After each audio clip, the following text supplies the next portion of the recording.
Hi, folks. Thank you for joining us. We had no premiere tonight. We have been on the road and just not. Hello, Kimberly. Just haven't been able to get a story ready, but we will soon. We were in Memphis for a good portion of last week, interviewing new stories, and we'll talk a little bit more about that later on. Kind of a little peculiar, starting out without a story to talk about first. So I wanted to talk about something uh, something that bugs me, something that's really important that needs more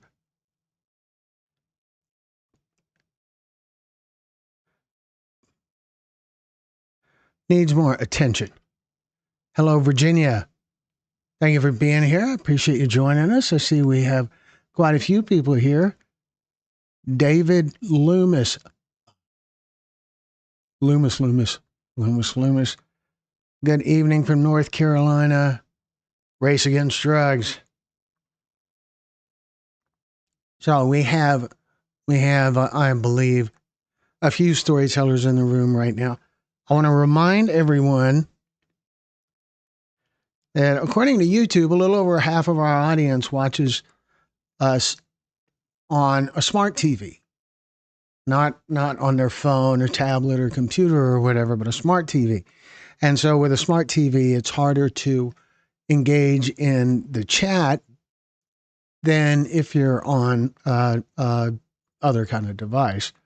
But what you can do while you're watching on your TV, you can also log in on your phone and engage in the chat on the phone while you're still watching on the TV. I don't know, it's not ideal, but it's a way to engage in the chat. You can ask us questions and see what everyone else is saying and all of that kind of cool stuff. Hello, Julie. Thank you for being here. And Roddy Pryor, South Carolina. We are going to be in Rocky Mount, North Carolina later on this year, and we're going to be recording stories, including stories about impaired driving. But before we get too far into that, I wanted to talk for a few minutes about something that I really feel like doesn't get anywhere near enough attention. It doesn't get enough attention when it comes to talking about addiction. Stigma. Because the truth is, stigma doesn't just hurt people's feelings, it actively blocks understanding. When most people hear the word addiction, they don't think of a medical condition. They think of poor choices, weak willpower, or a lack of morals. And that belief system is exactly where the problem starts. Organizations like the National Institute on Drug Abuse have been clear for years. Substance use disorder is a chronic, treatable medical condition.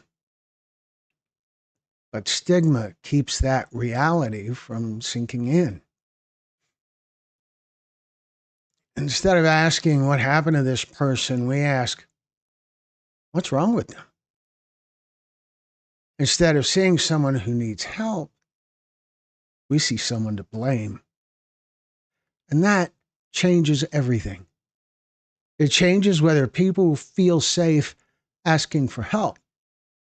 It changes how families respond when a loved one is struggling. It even shapes public policy, determining whether we invest in treatment and recovery or lean only on punishment. Stigma also keeps people silent. People hide their struggles because they're afraid of being judged, labeled, are just written off. And that silence can be deadly, especially in a time when substances like illicit fentanyl are so powerful that one mistake can cost someone their life. But here's the part we don't talk about enough. Stigma isn't just harsh, it's outdated because the science has evolved. We understand more about how addiction affects the brain, behavior, and decision making. We know recovery is possible. And we know that people do better when they're supported instead of shamed. So, if we really want the public to understand addiction, we have to change the way we talk about it. We have to replace judgment with curiosity, blame with compassion, and silence with honest conversation. Because when stigma goes down, understanding goes up. And when understanding goes up, more people get the help they need. Now, I realize a lot of the people in the audience here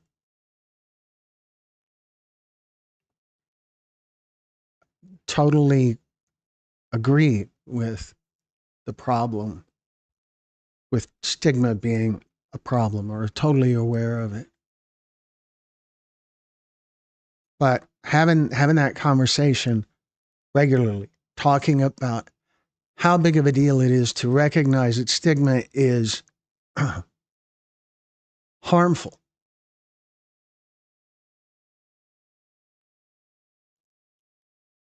When someone says something that is based on stigma, aside from just telling whoever you're talking to that you're an idiot, you're actually doing harm to anyone that is affected by the stigma. You're reinforcing it. Terrible thing. All right, so I do see that there's quite a bunch of comments here. Virginia Collins, hello, Glenn. Thank you for being here. Viola is here. Thank you, Viola. And David, Kimberly is here. Kimberly, we're gonna be talking about you later on. We are. Roddy Pryor. So okay, I did all that. Okay, I'm not so far behind, huh? David Loomis says, "Let us know when in North Carolina so I can meet up." There'll be some sort of an announcement. It's going to be the event coordinator is someone who is injured by a drunk driver, severely injured.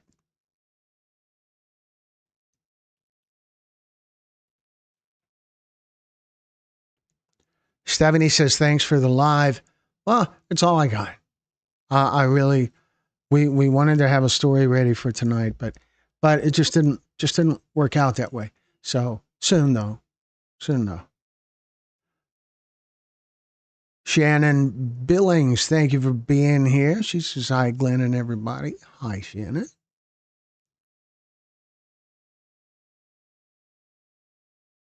George, King George is here. George in 3D.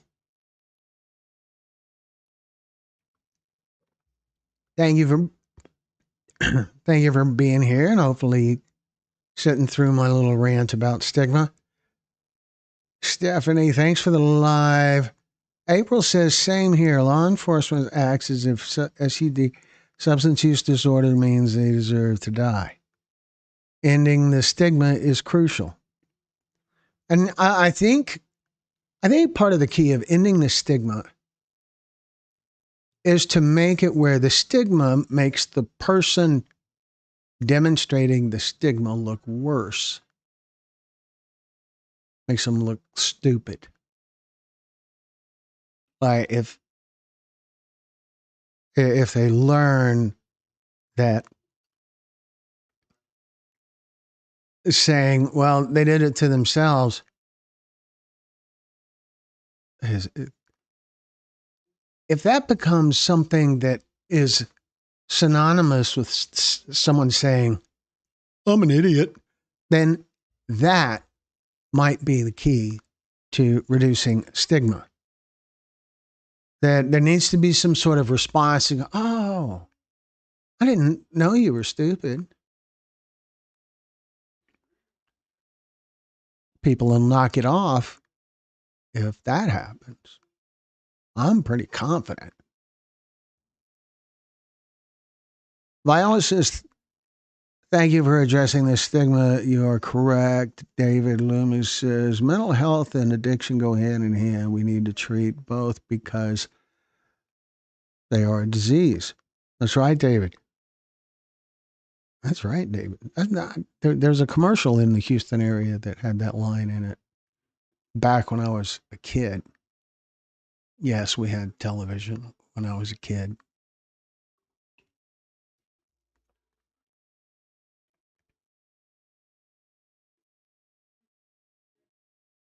Therapy with Stephanie. Therapy with Stephanie. That Stephanie?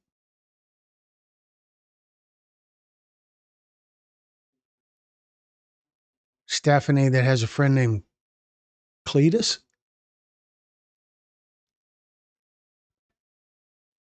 David Loomis.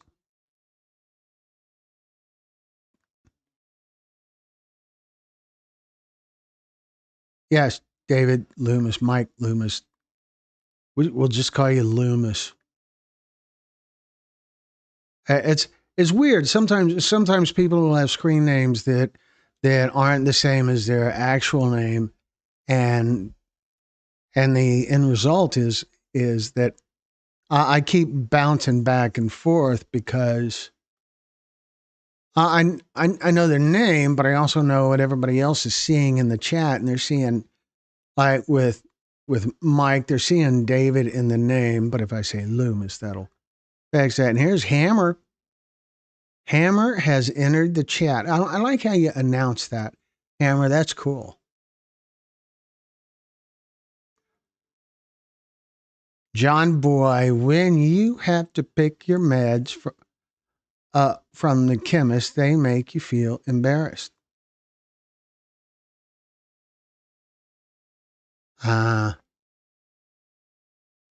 So, Steph, how is Cletus? Cletus doing good? Cletus was a kick. It just came to me. I just remember that calling him Cletus just came to me just right away. I don't know why.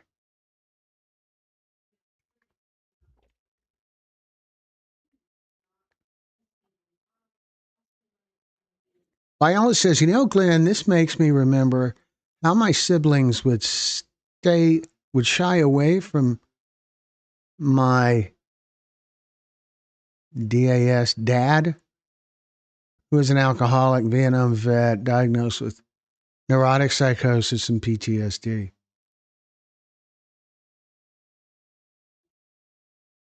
It's one of those things that I've learned a lot about over the course of the last few years, and of really focusing on these topics that we've been addressing on our channel, and how grateful people are when you don't shy away from the hard topics.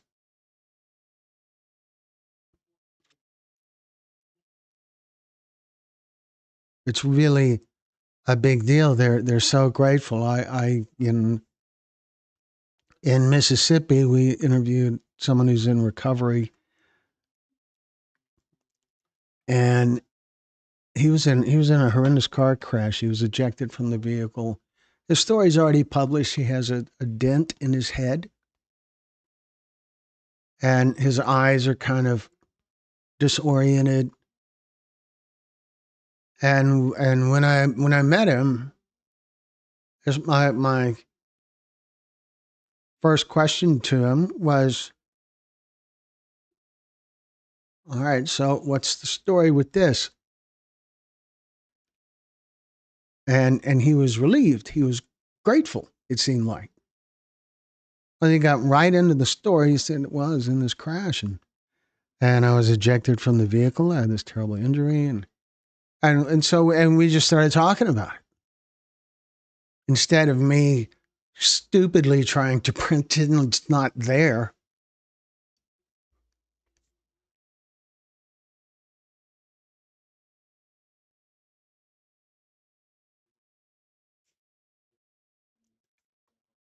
Cletus is worrisome. Is that what you're telling me, Stephanie? Cletus? Worrisome? Well, he has that paternal kind of sense to him, where he's a problem solver. And being a problem solver also means being a bit of a worrier because you're looking for what problems you need to solve.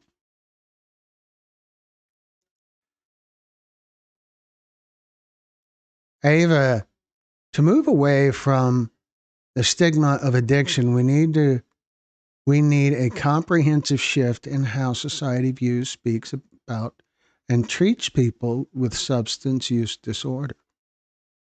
Absolutely. And it happens all the time. For example, I know at least one person in the room right now is that I know what a junkie looks like. I know what an addict looks like, something like that. And we all do. We all know what the stereotypical addict looks like. But we should also know that they haven't always looked that way. And they don't have to continue to look that way. That they need the same respect, kindness, consideration, and empathy that anyone else deserves.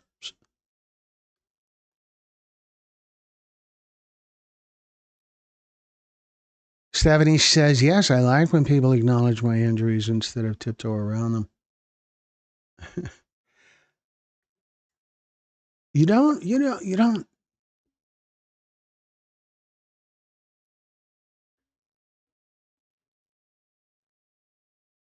I remember not to. Well, okay, you opened it. I remember there was a little bit of an eye thing, and that's all that's all that stood out to me. You know, and it only it didn't really stand out to me. I don't. It's not a difficult anyway. Julie says I'm happy to share my story at another time. Help me remember, Julie. We are we don't ever turn anyone away. We don't rush anyone either. We don't want to make anyone feel like they're being pressured. One of our coordinators once said to me, I have 12 people in my area who are willing to share their story. And I said, no, we don't want anyone who's just willing to share their story. We want people who want to share their story. It has to be something that they want to do. That's right, Brad. Kimberly is a storyteller now. Hello, Carla. Glad you're here, even though we were just in a meeting. You know, you're really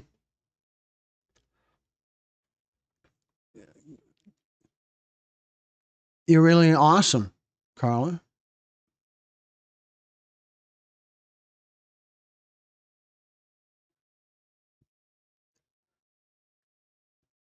Appreciated the things that you said in the meeting.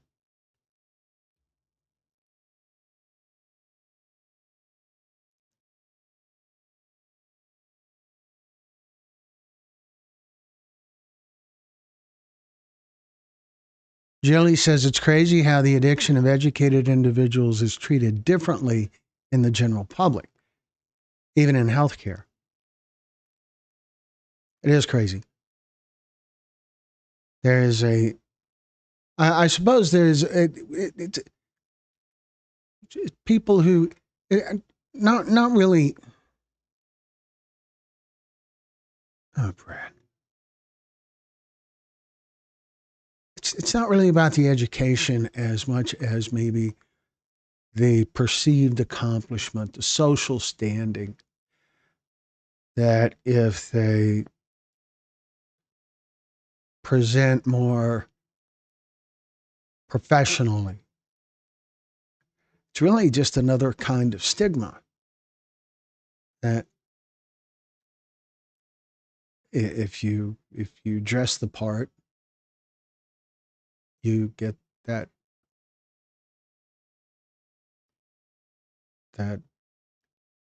treatment, that stigma, that perception. That too is stigma. You can put an idiot in a suit, and he's still an idiot.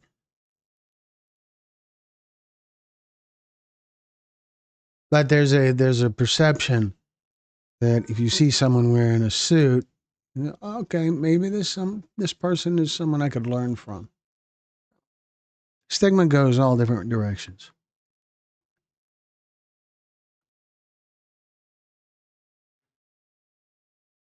So Viola said, I never left his side. Talking about your dad. He thanked me about a month before he died. Up until then, I was unsure if he appreciated me, but I would care for him all over again. But it wasn't easy. Yeah, I know about that. I was a primary caregiver for my father for the last 2 or 3 years of his life. He had Lewy body dementia, and it was a tragic, sad descent.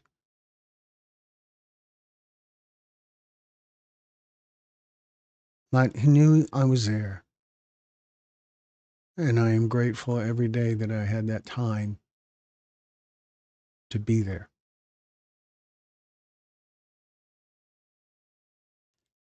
Hammer says, Carla, hey, hey. And you too, April was in Memphis. Yes, she was. Carla says, thanks, Glenn, you two, and everybody here tonight. Thank you, April. But it's not my birthday. All right, so we've been talking a little bit about Memphis. So we're gonna, I'm gonna share some pictures with you guys from the storytelling summit that we had the end of last week in Memphis. That's in Tennessee, in case anyone didn't know that. And so we'll see if I can figure out how to make this happen.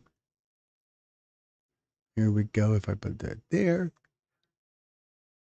All right. This is the location where we had the summit. And what a great picture, because, there's these cool signs that the event coordinators had printed and had there when I arrived. They were already there. If you look closely in the window next to my car, there's another one inside the doorway. I think I might be coming through Oklahoma City soon. I feel like something happened, Brad. I don't know. So, and here is April Smith in the doorway next to the sign wearing her storyteller shirt. And that's way cool. Here's our studio.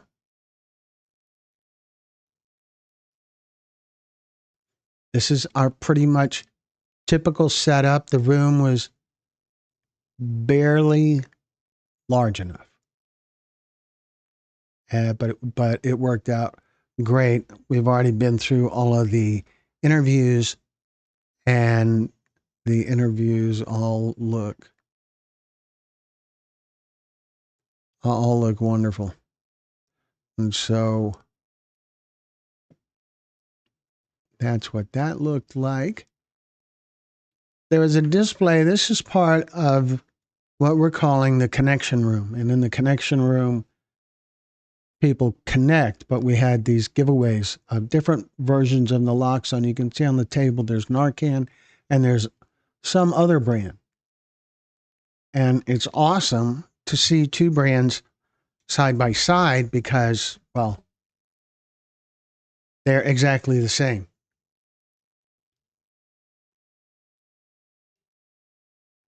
We had snacks. That was cool. And here is one of the event coordinators' vehicle that is a St. Patrick's Day decorated little electric cart kind of thing. And very cool. And here's Kimberly. How about that, Kimberly?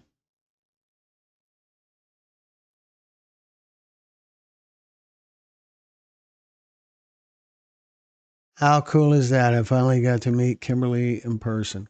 And Kimberly is one of our storytellers now. We interviewed her while we were in the car. The car's name is Pearl. Yes, that's right, Hammer. And so yeah, interviewed Kimberly, and she shared her story, and we'll be publishing that sometime soon. Here's one of our interviews. We had food. We had pizza one day. We had barbecue one day. There's another one of our interviews that is a recovery story. Happy guy, had a lot of insightful things to share.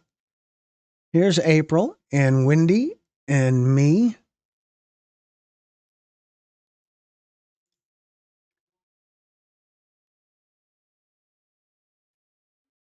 And there's April and Lakeisha.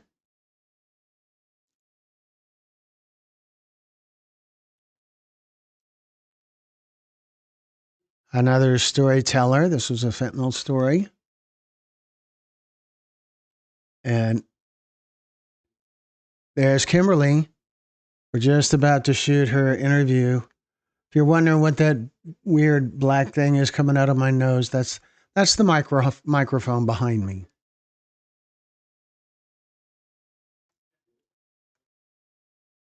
And here's Wendy about to share her story. April would pop in every time a new storyteller came in and sat down and snap a picture. So she got quite a few. And here's another storyteller. She is a story of recovery, of incredible victory. Powerful story.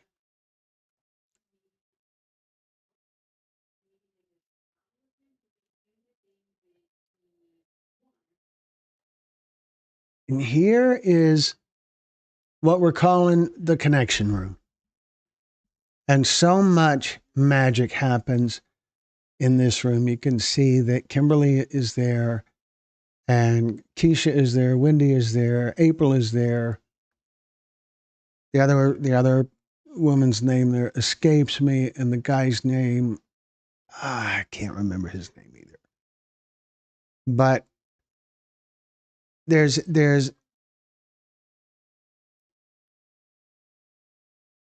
three fentanyl stories in this picture. There's two recovery stories in this picture, and there's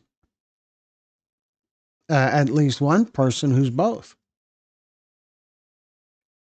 And they're all connecting, they're all engaging. And this happens over and over when we have one of these events. It's beautiful. So look, there's the food again, and pizzas are there now. And here's me with Kimberly and April and Wendy. And these guys are from an organization called We Fight Monsters. That is Ben Owen and his wife Jessica, and the guy in the white T-shirt kind of looking thing. His name is Light, and they're all recovery storytellers.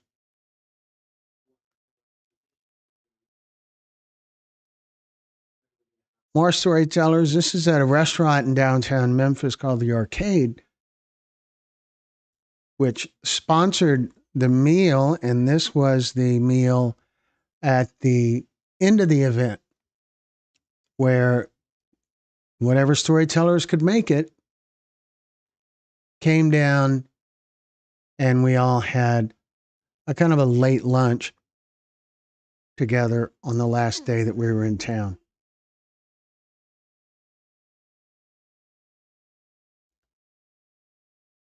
Christy was in the orange shirt, and I believe his name was Brad. Maybe. April says, I'm hanging in there, Carla. Thanks for asking. Big hugs. We all went to Tennessee with Glenn, Kimberly Hammer, and his family. Carla. When are you coming through Oklahoma City? I don't know, Brad. Let me get through the rest of these. There's not many left. So here's Ben Owen, Jessica, Keisha, little girl, and April.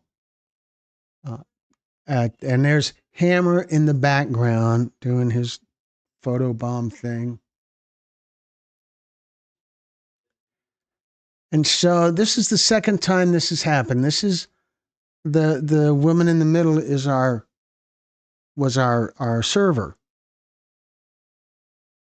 And the server has lost someone to fentanyl as well.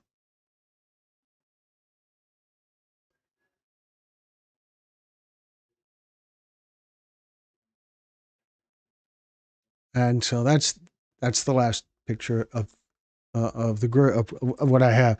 Everyone was taking pictures. Lots of pictures were going on, but those are the ones that I have. And so I wanted to share those with you guys. So I saw that Brad asked if I had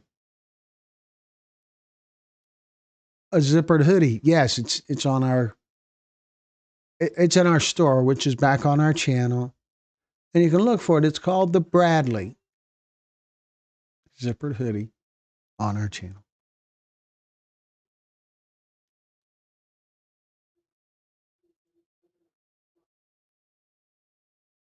Carlos says these pictures are great. Well, we need to maybe we need to make another summit happen in Oklahoma City, Carla. We could do that. Did it before. Could do it again.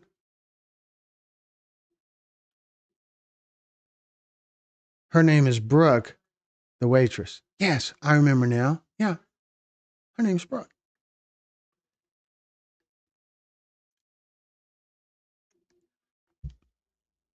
When we had a summit in Jacksonville, Florida, the restaurant that we had dinner with on the last night, our server there and also lost a family member to fentanyl.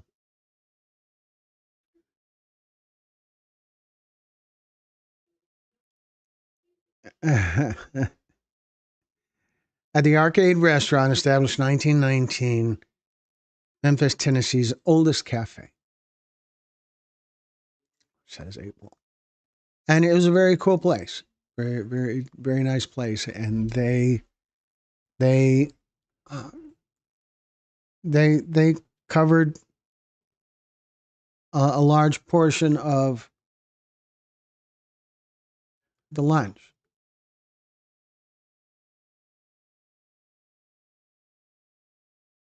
Hammer says, Carla, I just texted your phone. Now, I guess that's Hammer just bragging that he's got the phone figured out and can send text messages. Maybe. I don't know. I don't know. But yeah. So we do have hoodies with zippers. I don't know. I may actually, I may even be able to show you one of those. I don't know. We'll see. I'm going to look and see because I've seen it somewhere because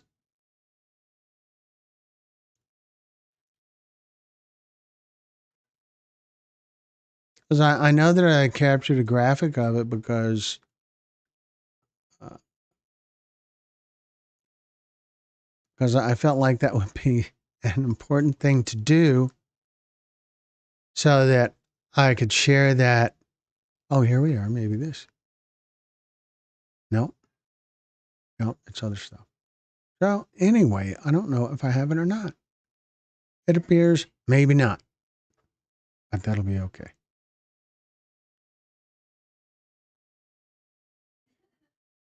Violence is awesome stuff. Is the traffic bad in Houston? No, no, not at all. Not at all, Brad. The traffic's great. You need to come see. And I'll show you. You and Carla can come. Carla asked me about League City, which is about 15 minutes from Texas Pictures World Headquarters, just 15 minutes away. We could come here and we could do a live. Just you and me, Brad, or you and me and Carla, all three of us.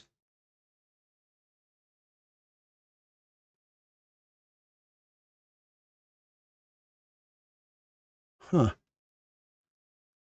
So it appears that our live event is way that I don't know.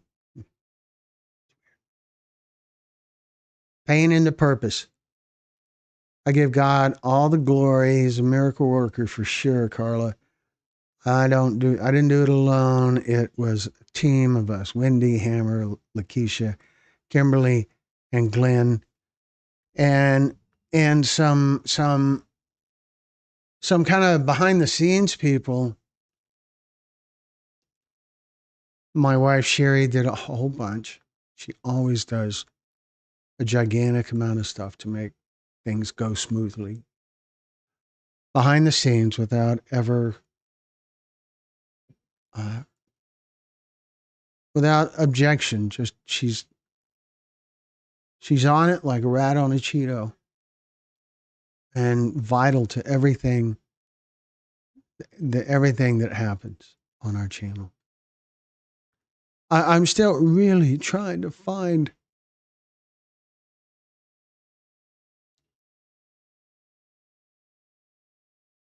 the zippered hoodie graphic. I can't imagine where it is.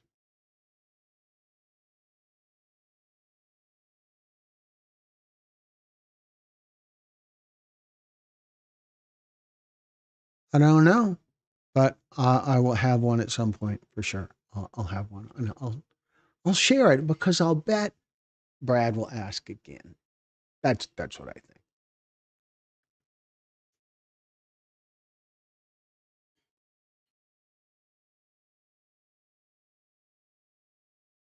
So I can tell you guys a little bit about therapy with Stephanie. Stephanie Stephanie was a storyteller.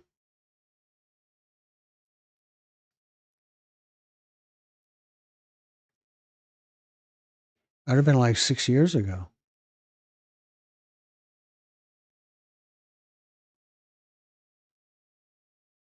And so I am gonna. How do I? I'm gonna try something, and this is really just a matter of me figuring out how this works. But we're gonna try something. There's a button. I don't know if you guys have noticed, but there shouldn't have been any commercials yet. And I know that the commercials are annoying. I think they're annoying too, but they're necessary. And so I'm gonna see what happens when I click this button. There's a button that says insert ad. And my goal is to make, I've noticed I've gone through some of these and there's an ad every, I don't know, every 4 or 5 minutes. And and we have it set on low frequency. And so it's very weird to me. So we're going to try doing it manually, but obviously it takes some learning because I haven't done it yet. We're 40 minutes in here. So I'm going to do it now. Here we are at 40 minutes into the broadcast. And so I'm going to click this button.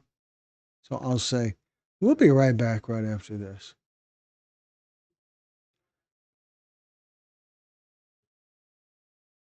So it says ad inserted and nothing happened here. So I don't know.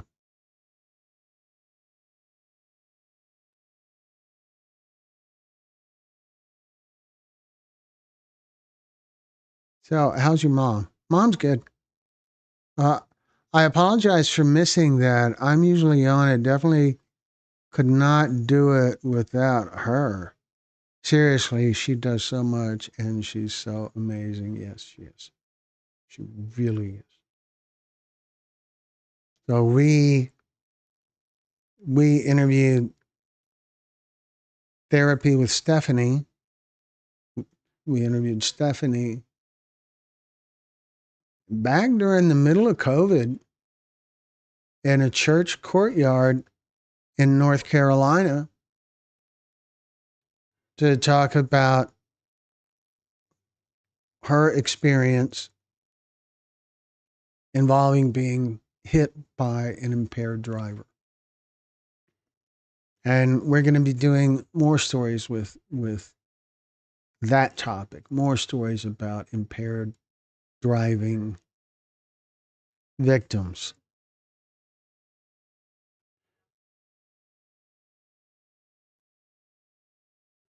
It's a crazy, crazy thing. There is no, there's nothing you can do to avoid that danger. You know, the risk of being hit by an impaired driver, it is so random. I was in a car crash in 2004 where my vehicle flipped a few times. I was hit from behind by a guy who was racing. He was driving a pickup truck. And that driver was not even checked. There was no field sobriety check. There was no formal evaluation. It could be the officer that was on the scene just made an informal evaluation and couldn't find any indicators that would lead him to investigate further. Could be. Other people at the crash scene say that they saw the other driver throwing beer cans into the bushes. I don't know. I was in an ambulance and I was unconscious. So I don't know. I didn't see anything.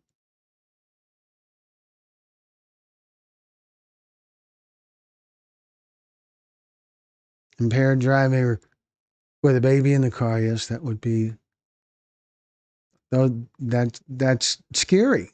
That's just crazy scary.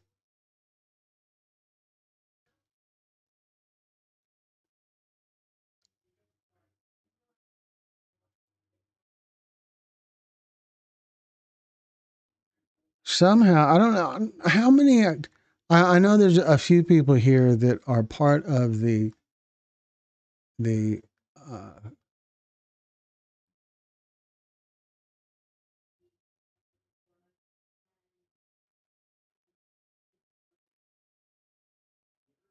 uh, there's a couple of people here who are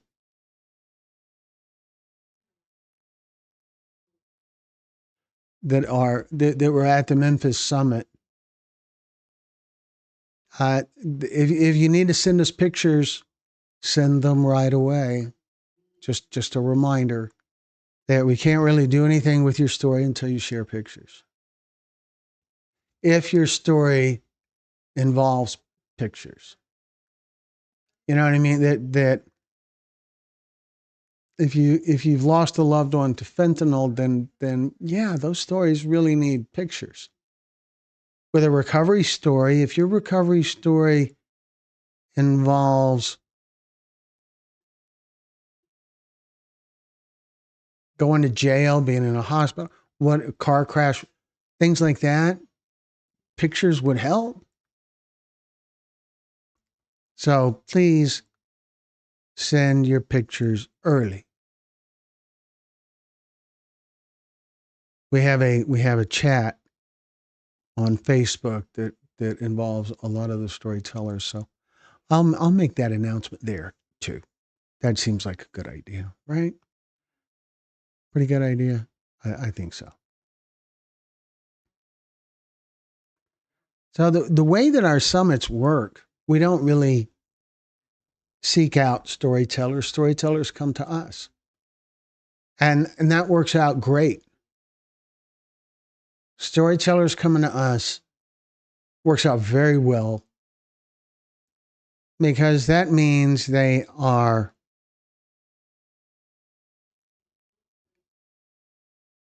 motivated. And we haven't turned anyone away. And so people keep coming to us. People keep contacting us, inviting us to come wherever they are and record more stories.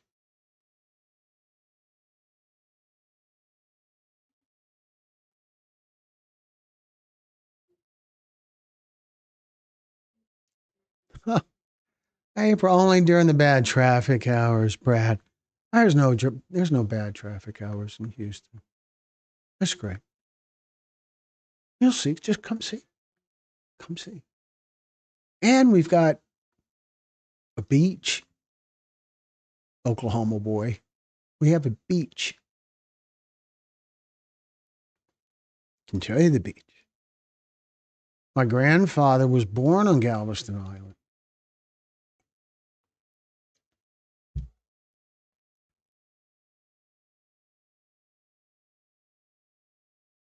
Where is Brenda Miller?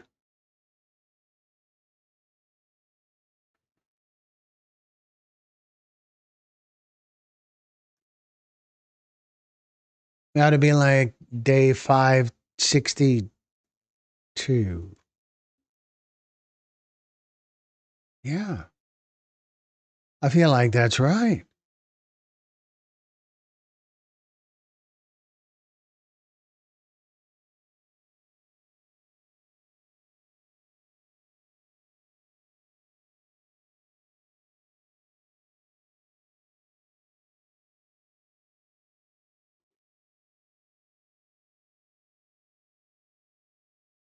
So I met some really wonderful people in Memphis when it was the first night I was there. I went to go get some dinner at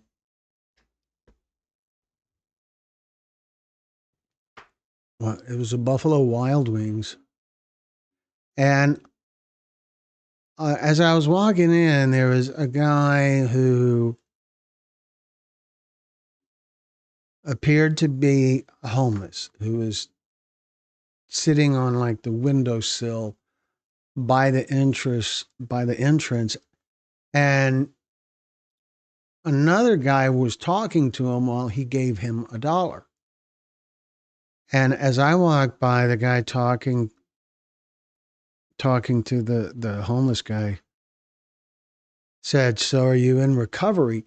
And when I heard that, I stopped and started listening, and it turned into a conversation with the three of us, and me and the guy who was asking the questions. We went in and wound up having dinner together. His name was Matt something. And we talked about the kind of work we do and what he's been through. when he came to Memphis, he was living in a tent, and he's doing very well now. So,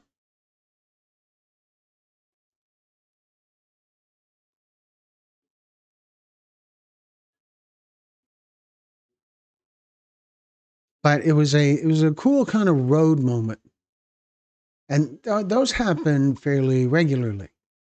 Where you meet someone and just get comfortable with them and talk to them and have that evening, and then that's it. But when it's over, you're both richer from the experience. You've both learned. You've both grown. It's cool. It's really cool. So, are there some new people in the group? Is there people who might have questions for us, questions about Texas Pictures or about the kind of stories we do, or whatever? It'd be a great time to put them out there. And remember, if you're watching on your smart TV, you can still engage in the chat by logging in with your phone. Easy.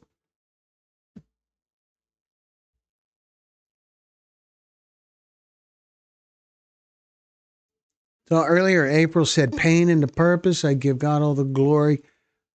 So, pain into purpose. You guys have all heard about the 5 stages of grief. And for a long time, I've been saying there's a 6th stage. And I learned about this from Greg Swan with Fentanyl Fathers, and I talk with him weekly, that there is a sixth stage of grief. And that 6th stage is purpose. And he learned that from someone else as well. Someone else pointed that out. And so lately, like within the last 6 months or so, I've started hearing about how the professionals are saying there's really 7 stages of grief now, that counselors and therapists are coming out and saying, there's really 7 stages of grief.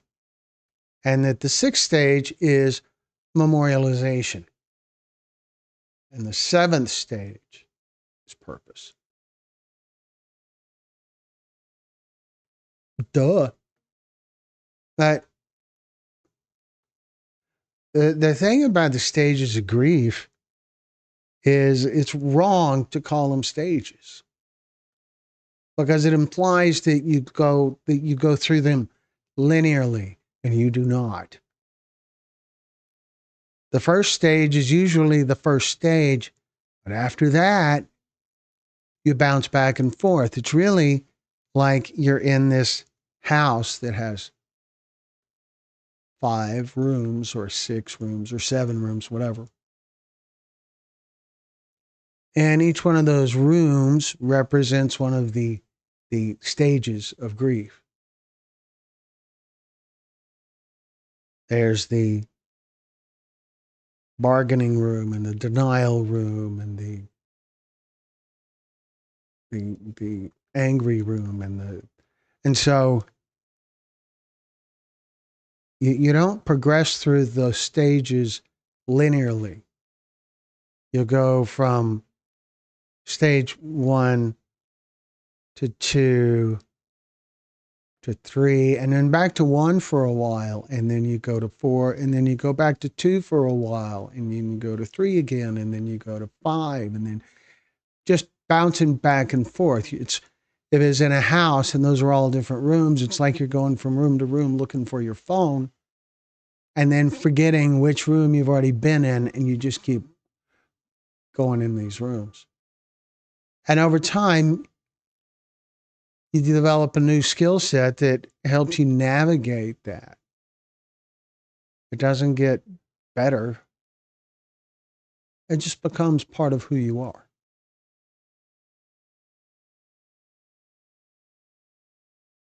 Finding purpose is a way to it's a way to pull just a little bit of value out of that terrible loss. It's a way for your loved one to sort of live on. It's even a way for your loved one to receive some praise, some gratitude because of the way that his or her loss has helped others, has saved others.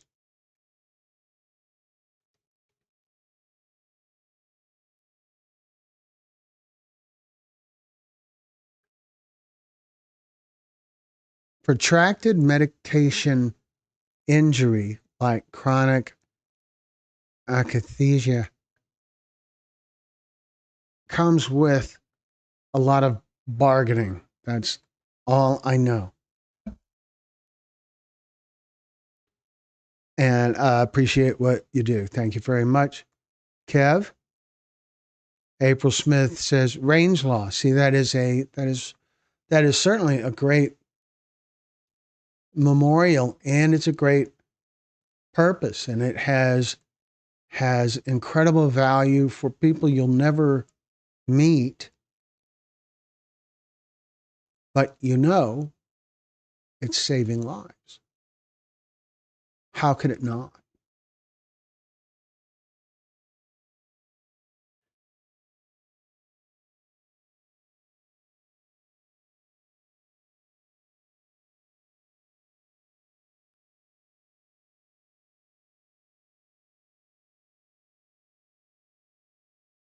So, Brad, Carla, we can come back to Oklahoma. We can have another summit in Oklahoma City. We can announce it and get some people to sign up who want to share their story. And their story can be about fentanyl, or it can be about domestic violence, human trafficking, cannabis induced psychosis,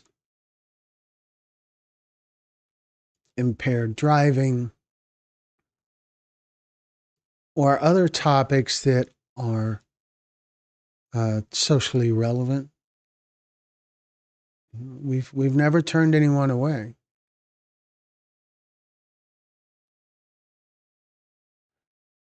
And so again, I get this message from YouTube that says the audio stream's current bit rate is lower than recommended bit rate.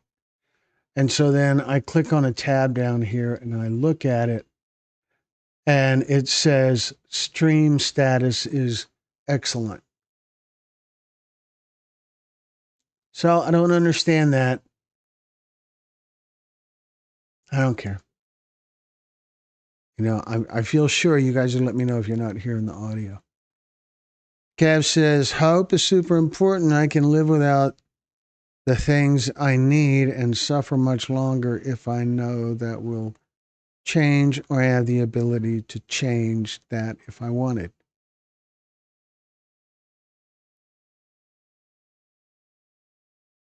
Yeah, hope.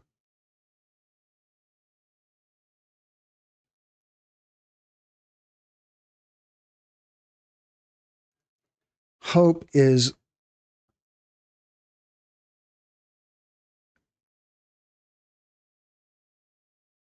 hope is everything. Without hope, why do anything? There's there's a there's a Jackson Brown song from way back when called "Farther On."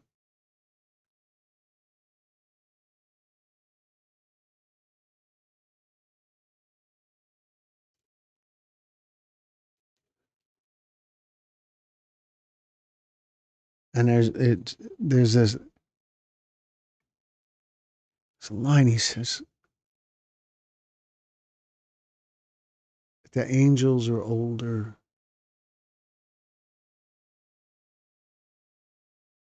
The angels are older, and they can see that the sun's setting fast.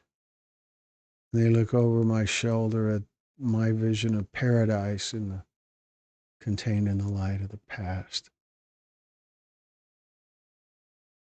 And they lay down behind me to sleep beside the road, where they know they will find me when the morning comes, with my maps and my faith in the distance, moving farther on. And hope and faith,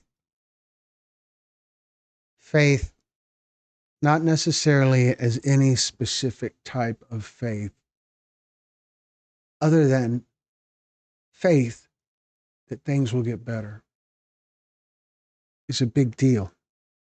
And it's much easier to grasp that kind of faith if you have gratitude for where you're at, if you have gratitude for the things in your life that are important to you. Maybe it's family, maybe it is some kind of thing you do. Brenda, who I haven't seen tonight, but could be here and just be watching without commenting. As I know she's done that before.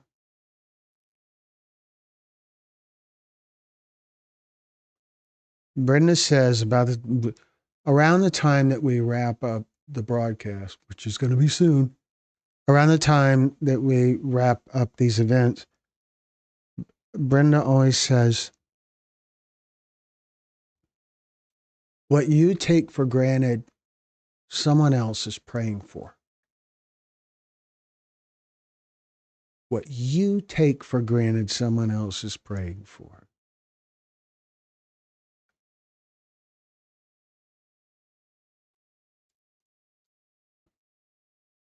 And that's all about being grateful for what you have.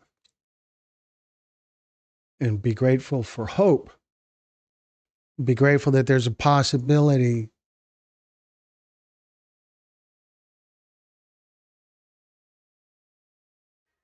Shannon says, I have a question. What is xylazine?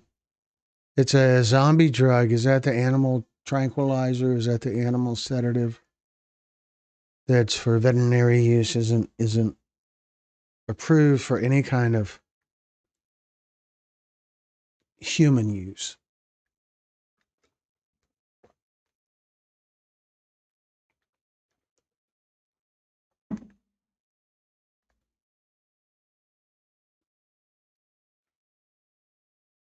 Yes, we have.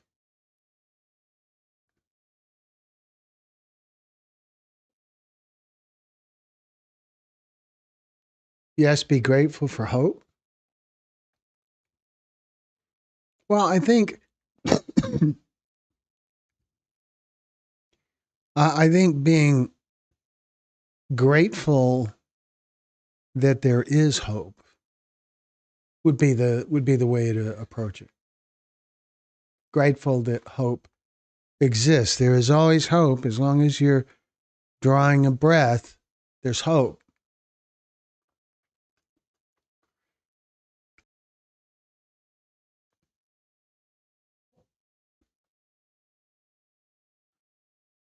And it is going around like fentanyl. It's going on mixed with fentanyl.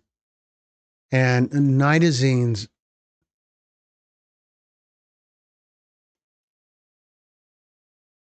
xylazine. You know, the problem isn't the substance.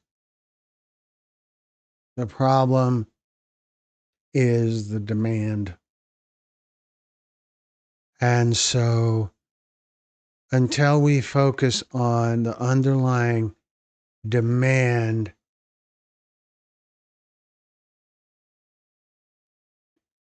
it's not going to change.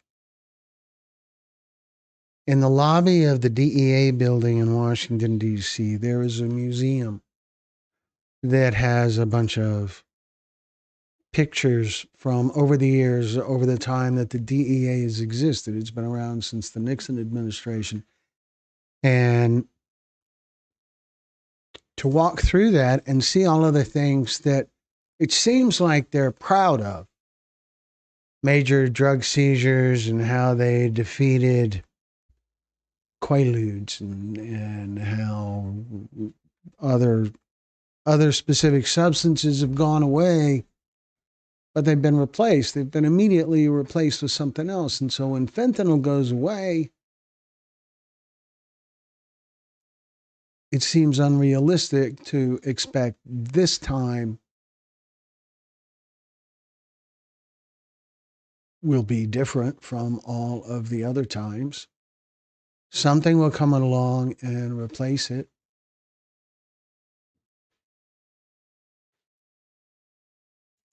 Now, before fentanyl, there was Oxycontin. And before that, there was heroin and there was crack and there was uh, meth. And they have, those things haven't completely gone away, but they're not what they were.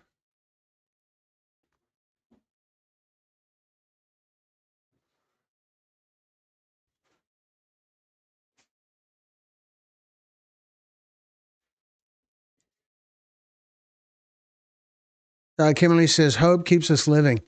For sure. Absolutely. Therapy Stephanie says, my journey has led to many blessings during my burdens. Yeah. Yeah, that's definitely a thing. You think about if you just think about some of the people you've met, some of the people you've reached by the things that you've done with Mothers Against Drunk Driving. If you think of those things,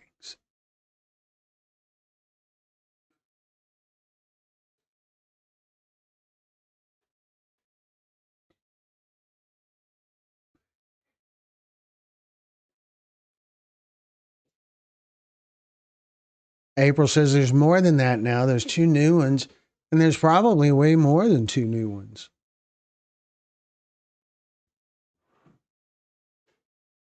The, the slight deviations on the chemistry and fentanyl leads to new. It's crazy. It's not the substance. That being able to name the substance doesn't really even matter. It's not the substance. It can't be. Because we as a culture have made other substances go away, and the drug problem in this country did not stop.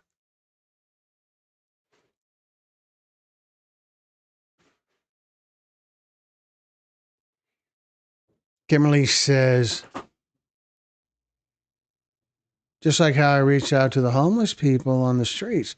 Yeah, that's got to be such an incredibly rewarding kind of thing to be doing, Kimberly. That doing that, finding these solutions for people who really have this terrible need for help, and you're making it happen.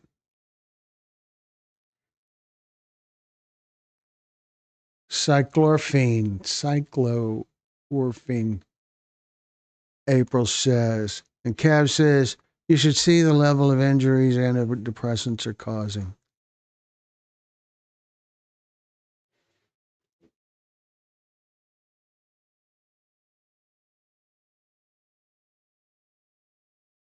Yet there's this thing in our head that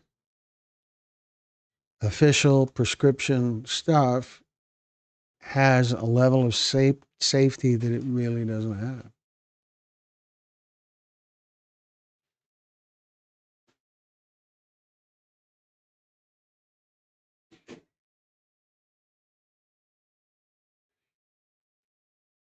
Kev says, I look for gratitude and I find it in the most unlikely places. I've been left in a condition where many lose their religion over it. I've lost 28 friends now to chronic akathisia. Just don't know how to say that.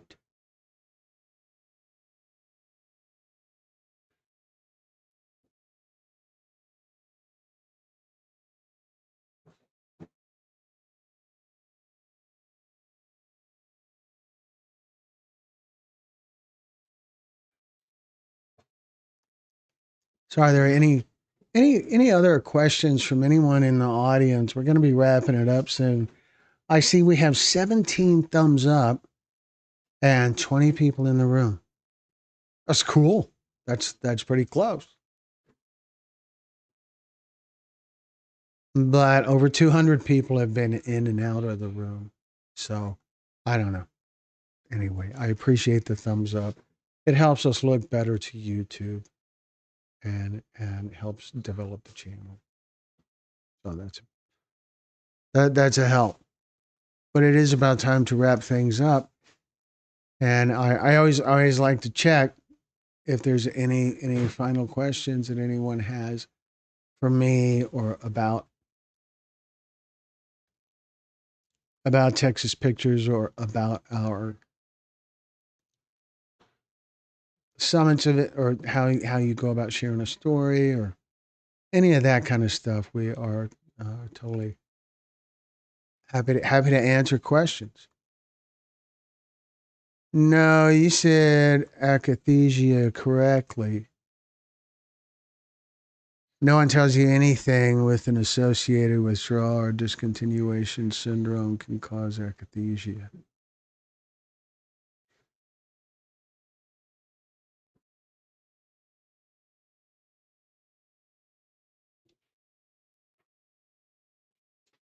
Is there a Jimmy Gracie update?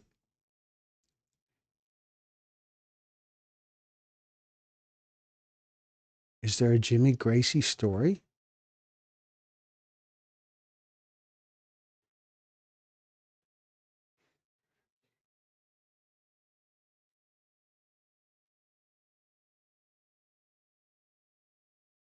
Elizabeth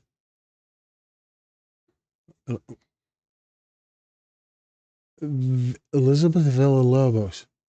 Elizabeth, well, thank you very much for joining us. You're new to the site. Have you are you new to the channel? Have you seen some of our stories, or are you familiar with them?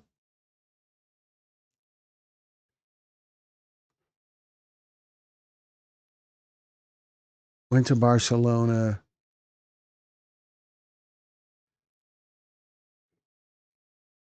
Don't know. No, I don't have any information about Jimmy Gracie. So yes, Elizabeth, welcome. Glad you're here. I'm sorry we're about to be wrapping it up. We have been here for 75 minutes, and that's getting up into the long enough kind of range. But I appreciate you people being a part of this.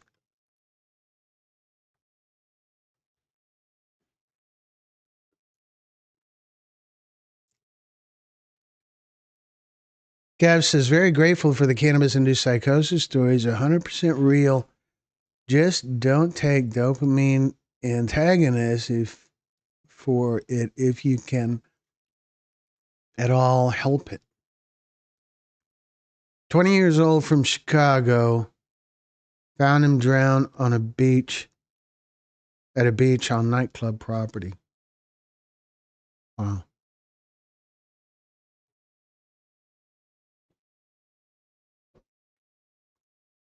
Yeah, Kev, the cannabis stories, the big thing about the cannabis stories is that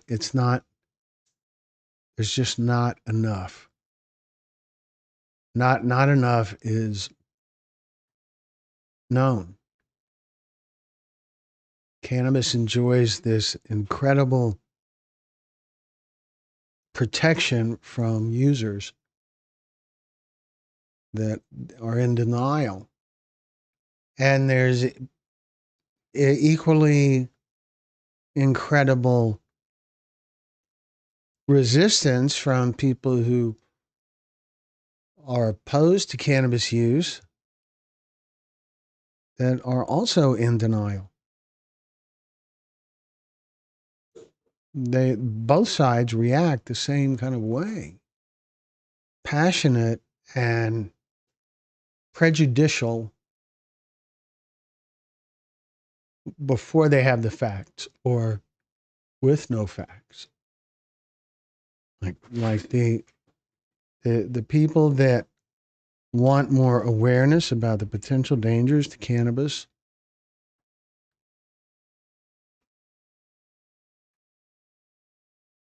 They want more awareness. And there's tons of information out there that supports the kind of information that they share. They have all the data.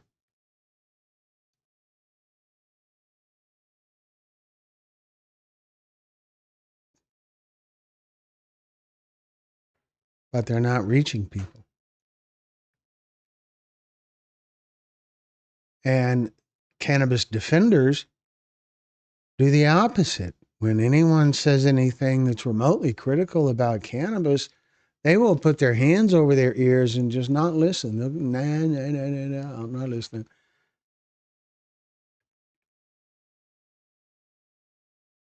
It's crazy.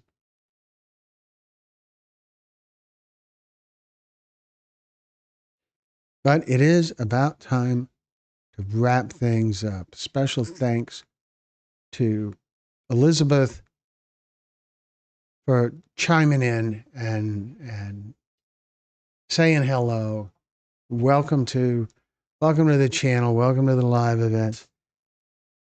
Kat says, April, neither had I until I was suffering from it chronically. I mistook its lesser forms as anxiety. It was neurological injury from the medication themselves. Like tinnitus, it is an injury. Shannon says, great book. What are you talking about?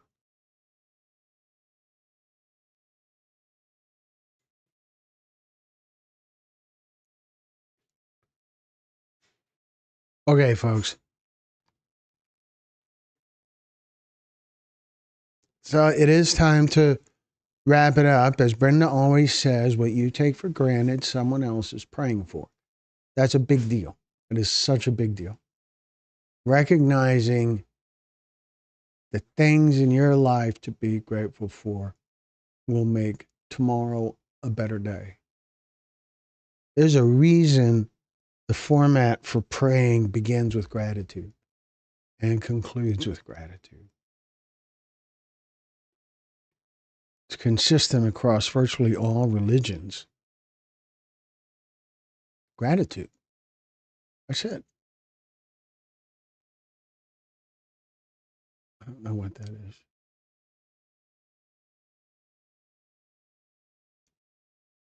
The book is Parents Tell Your Kids the Truth About Marijuana.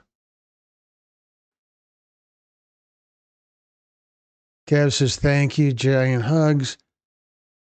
Shannon says the book. Okay. Great book. Okay. I'm afraid I missed a little bit.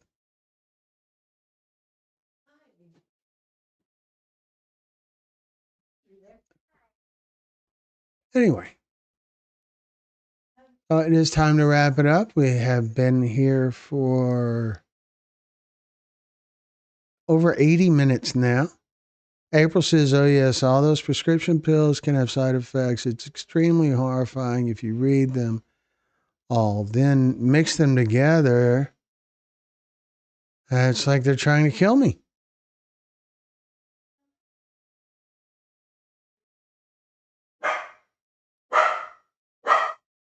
First time from the dogs.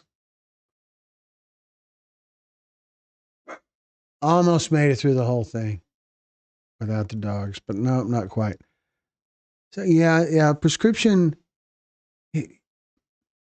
There's an expression: if your only tool is a hammer, you tend to see every problem as a nail.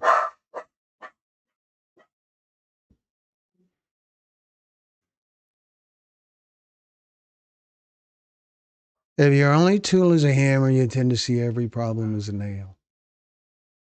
And for many physicians out there, their only tool is prescription drugs. So they look at every problem as a nail, and prescription drugs are their only tool, their hammer.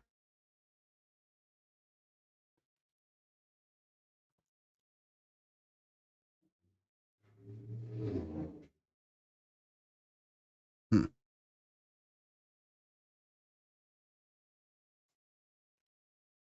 Okay, what state are you in? Shannon says it's okay. Chat goes fast. Thanks for the live. Thank you. April says, okay, what state are you in? You should contact me. Yes, there is, which brings us to our closing credits. It does. As a perfect dog friend, Kev says, no one tells you you're taking care of your health. No one tells you taking care of your health does not mean taking medications. If you're smart, that's what I learned. Kevin, you should contact Glenn if you haven't already. All right. So, speaking of which, we are here for you guys.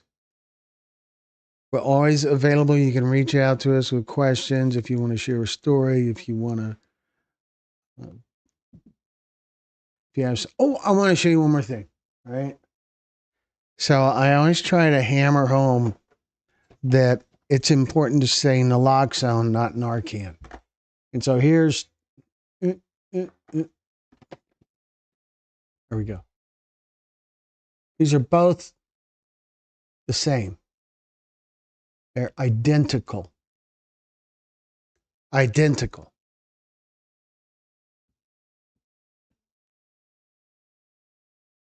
Only one says Narcan, but they're identical.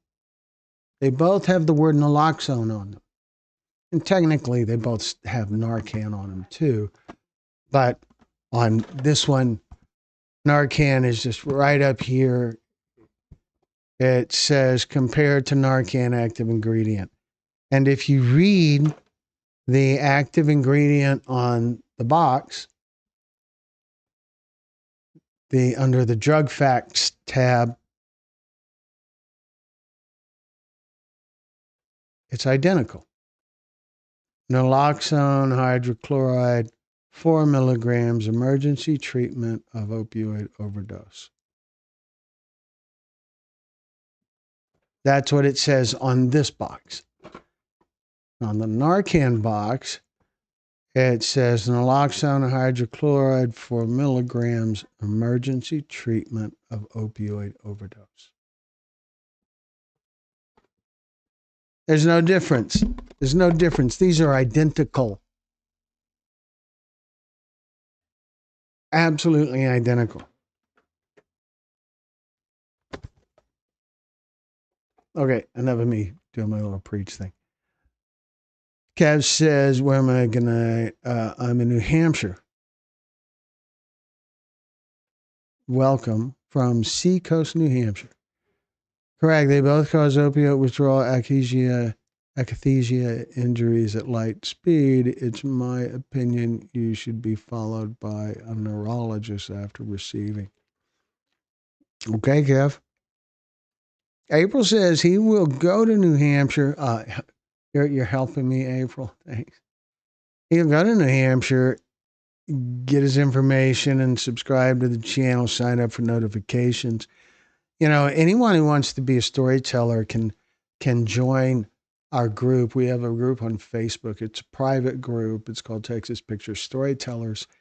And joining the group is a great way to stay current about what locations we're going to be at when and how how you can have the opportunity to talk to other storytellers, connect with them, learn about what their experience was like, and things like that. And when we have a storytelling summit anywhere, we announce it in the group first so that people who are in the group waiting for their chance to share a story when we get close to where they're at, they'll hopefully see it before it becomes public information and have first crack at signing up.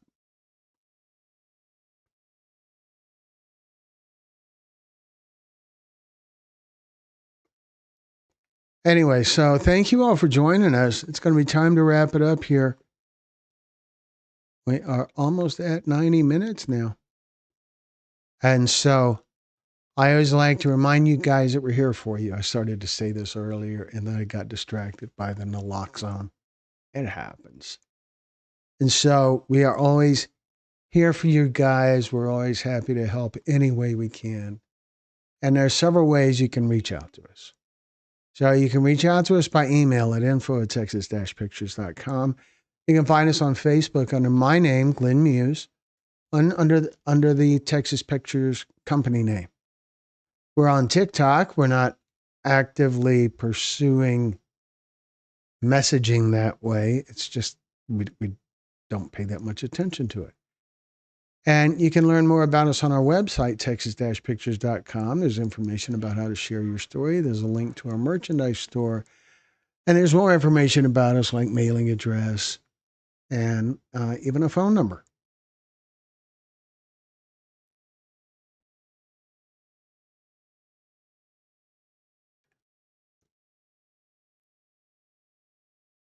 We hope to have a new premiere ready in the next couple of days.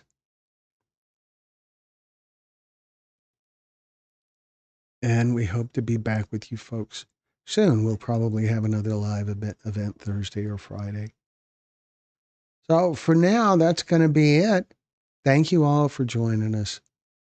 Look forward to seeing you guys again very, very soon. Good night, folks.